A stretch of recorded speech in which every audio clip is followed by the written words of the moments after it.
छठी घाट बेदिया सजल बाई माई, जुटल बा भीड़िया जो गंगा जी के तीरे। हरे असुए से रख ली मोरी मैया, अझर झर नीर हमरा नैनन से गिरे।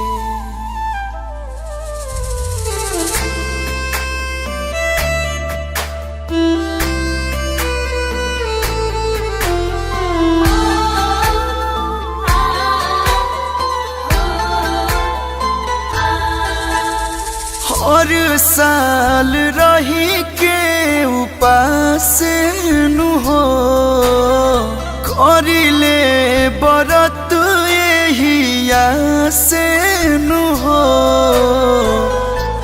गोदिया न भरल ये माई, आ भरल बहनया नवानु हो। ये छठी मैया दुनिया सुनाइत नाही तनावा, जे रही तेला नवानु हो।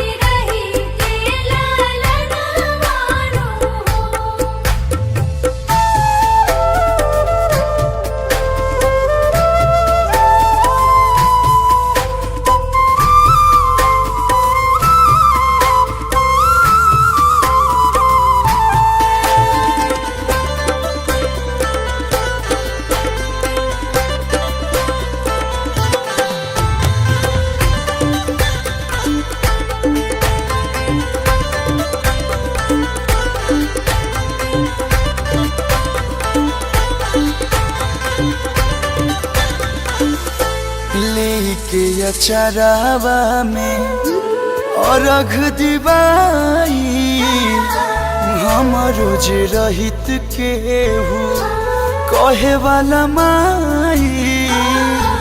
गीत गाई कोसी भरवाईती या बिचरे अंगनावानु हो।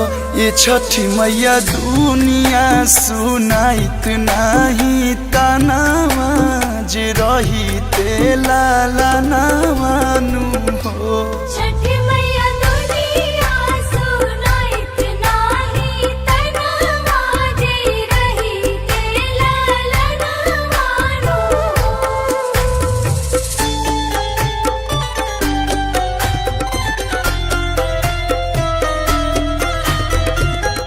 अहो छठ पूजा आवता, तोहरा याद तो बा ना?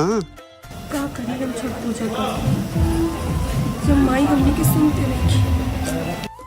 अरे तू ऐसे दिल छोटा मत करा, ए बारी के ना छठी माई हमने के जरूर सुनिए।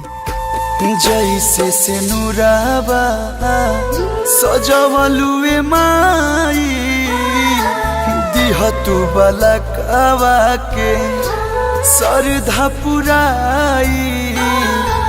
अपन ही लोग देखल चाहे नहीं आँखी के सामनावानु हो। ये छठी मैया दुनिया सुनाइत नाही तनावा, जे रही तेला